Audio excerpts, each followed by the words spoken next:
A federal judge has blocked the deportation of a Palestinian activist and Columbia University graduate who was arrested by federal immigration agents in New York Saturday. Attorneys representing Mahmoud Khalil have filed a motion as well to transfer him back to New York after he was sent to an ICE processing center in Louisiana. The Department of Homeland Security says Khalil was arrested for violating President Trump's executive order banning anti-Semitism. Khalil, who helped lead pro-Palestinian protests at Columbia last year, has not been formally charged with a crime and is a permanent resident with a green card.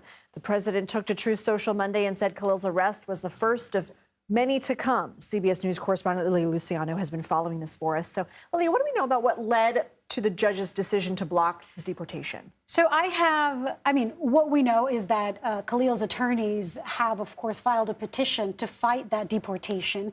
We know, according to multiple legal experts, attorneys, immigration attorneys I've talked to throughout the day today and starting yesterday, that this is extremely unprecedented. The government has not provided evidence that Khalil was in any way cooperating, working with Hamas. And I have not seen any statement that the government is alleging that he made in support of Hamas even. I've talked to multiple students, faculty members, who are all very concerned about this being a violation of freedom of speech. There is certainly, I spent the day today in Columbia, at Columbia University, there's certainly a chilling effect. Technically speaking, what I know about this order or this block on the deportation, the purpose of it is so that the court here this federal court does not lose jurisdiction. Because once somebody is deported, then it's very hard to bring them back to the United States to face a legal process.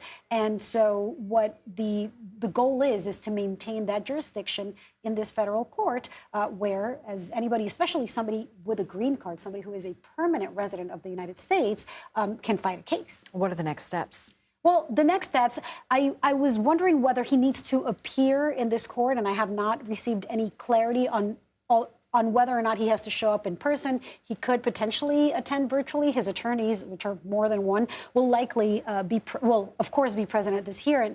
And so will, I'm sure, many protesters, because throughout the day today, we have seen growing protests from people who stand, doesn't matter where they stand politically, where they stand in terms of the conflict, who are concerned about this unprecedented action of taking a U.S. permanent resident who is married to a U.S. citizen and potentially, speeding up a deportation, taking away his green card, which is supposed to ensure a much greater deal of rights than somebody, for instance, with a visa would have. Are you finding that people are concerned about a potential chilling effect that could have on protests? That is the word. Not just on protests. We have already seen a chilling effect on protests at Columbia and other campuses following students facing disciplinary action. We're talking about a chilling effect within the university, within the education system. As we know, those $400 million were removed from federal funding from the university. I've heard from professors and from faculty members who are talking about clashes. And I was at a press conference with a group of professors who were speaking just a few minutes ago, really about an hour ago, who were speaking to their own colleagues within the university, calling out on student protesters, especially those who are foreign-born, in tweets, creating lists and potentially sharing these lists with the government. There's all kinds of finger-pointing. And so beyond this order and beyond this executive order or the deportation, there's certainly people self-censoring in fear of retaliation. Lilia Luciano, thank you for following this for us.